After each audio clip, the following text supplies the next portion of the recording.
drop a ceramic plate, and it might split neatly in two.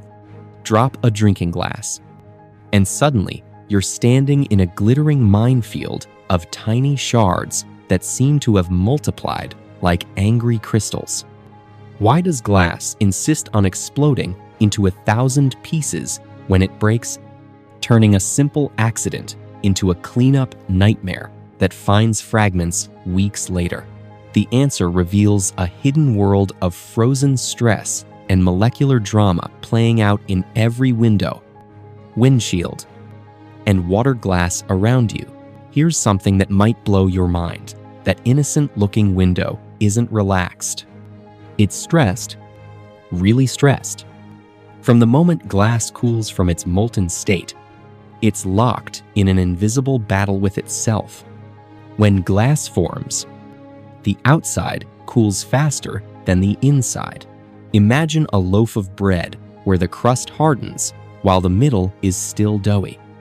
This creates what scientists call residual stress, where the surface is compressed while the interior is stretched. Your window is essentially a solid liquid having a permanent panic attack.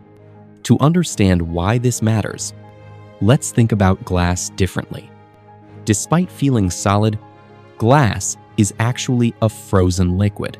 Its molecules are arranged randomly like a liquid, but stuck in place. Unlike metals or ceramics where atoms line up in neat rows like soldiers, glass molecules are frozen mid-dance, like a crowd suddenly turned to stone. This chaotic structure has no natural breaking points, no easy paths for cracks to follow. When you break a crystalline material like salt or metal, cracks tend to follow the organized paths between atomic layers, like tearing paper, along the lines, but glass, it has no lines. When a crack starts in glass, it's like a wildfire in a forest with no roads or rivers to stop it. The crack races through at speeds up to 3,000 miles per hour. That's 4 times the speed of sound. And here's where those built-in stresses become the villain of our story. Remember that internal tension we mentioned? When a crack appears, it releases all that pent-up stress at once. It's like popping a balloon filled with compressed springs. The initial crack doesn't just grow, it branches frantically as each new fracture releases more stored energy, creating more cracks, which release more energy in a chain reaction that happens faster than your eye can follow. In milliseconds, one crack becomes 10, becomes 100, becomes those 1,000 glittering pieces on your floor. The type of glass matters too. Your drinking glass, made of regular annealed glass, breaks into sharp daggers because the stress is relatively low and uneven. But the side window in your car that's tempered glass, deliberately super stressed through a process of extreme heating and rapid cooling.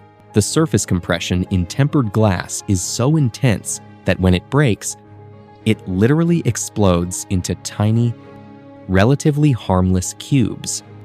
It's designed to shatter spectacularly, but safely, turning potential daggers into confetti. Watch a high-speed video of glass breaking, and you'll see something beautiful and terrifying.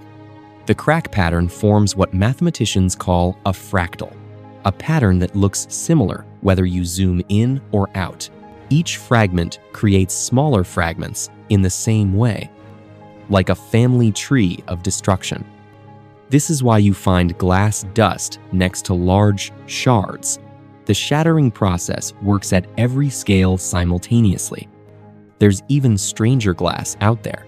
Prince Rupert's drops, formed by dripping molten glass into cold water, that create teardrop shapes with such extreme internal stress that you can hammer the thick end without breaking it, but barely touch the thin tail, and the entire drop explodes into powder finer than sand.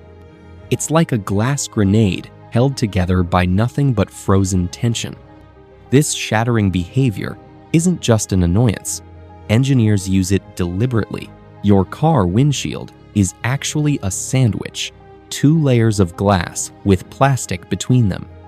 When struck, it cracks but doesn't shatter because the plastic holds the pieces together.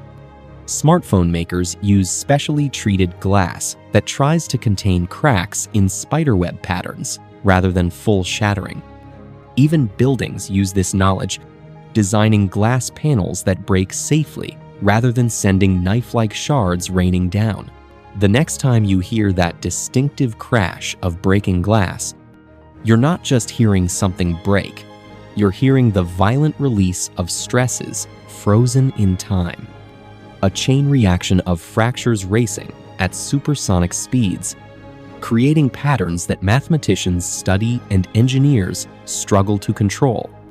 It's not simple breaking, it's a frozen explosion finally set free, turning one piece into thousands in the blink of an eye.